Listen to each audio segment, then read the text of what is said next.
সবল ও দুর্বল ব্যাংক একীভূত হওয়ার উদ্যোগের শুরুতেই হোঁচট খেল কেন্দ্রীয় ব্যাংক। বেসরকারি খাতের সিটি ব্যাংকের সঙ্গে মিলে যেতে ইচ্ছুক নয় রাষ্ট্রায়ত্ত বেসিক ব্যাংকের কর্মকর্তারা। ইউসিবির সঙ্গে একীভূত না হওয়ার ব্যাপারে সিদ্ধান্ত নিয়েছে ন্যাশনাল ব্যাংকও। এছাড়াও কৃষি ব্যাংকের সঙ্গে রাজশাহী কৃষি উন্নয়ন ব্যাংকের একীভূত করার উদ্যোগের বিরুদ্ধে মানববন্ধন করেছে রাজশাহীর ব্যবসায়ীরা। বিস্তারিত সেলিম মালিকের রিপোর্টে দেখব। বেনামি ঋণ জালিয়াতির মাধ্যমে হাজার হাজার কোটি টাকা লোপাট এবং পাচারের কারণে দেশের বেশ কয়েকটি সরকারি ও বেসরকারি ব্যাংকের ভল্ট প্রায় খালি হয়ে গেছে। এতে এসব ব্যাংকে রাখা আমানত নিয়ে যেমন আতঙ্কে আছেন গ্রাহক, অর্থনীতিও পড়েছে বড় বেকায়দায়। 1, 2, 3 ঢাকায় জমি জিতে নিন 100% ক্যাশব্যাক সহ 20 কোটি টাকার পুরস্কার। এমন বাস্তবতায় দুর্বল ব্যাংকগুলোকে সবল ব্যাংকের সঙ্গে একীভূতের উদ্যোগ এবং নীতিমালা জারি করেছে বাংলাদেশ ব্যাংক। এতে বলা হয়, দুর্বল ব্যাংকের কর্মীরা সবল ব্যাংকে 3 বছর পর্যন্ত চাকরির নিশ্চয়তা পাবেন।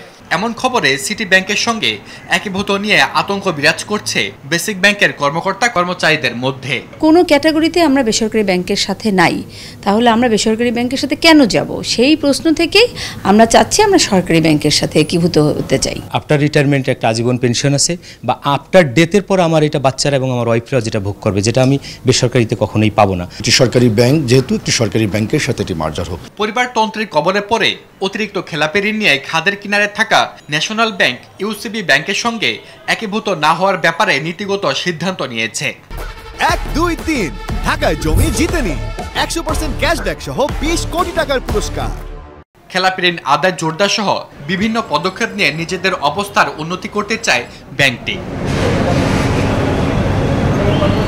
এদিকে সরকারি খাতের কৃষি ব্যাংকের সঙ্গে রাজশাহী কৃষি উন্নয়ন ব্যাংক একীভূতকরণের সিদ্ধান্তের প্রতিবাদে মানববন্ধন করেছে রাজশাহীর ব্যবসায়ীদের পাশাপাশি কয়েকটি সংগঠন।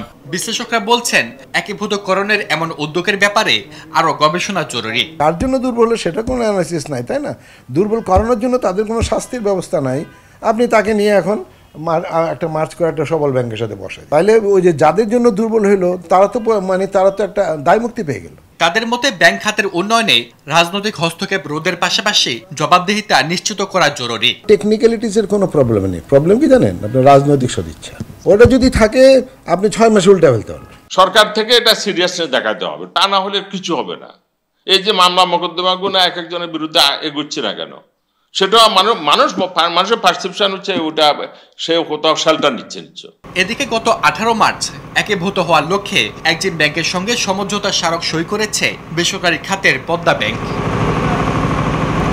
সেলিম মালিক, RTV, ঢাকা।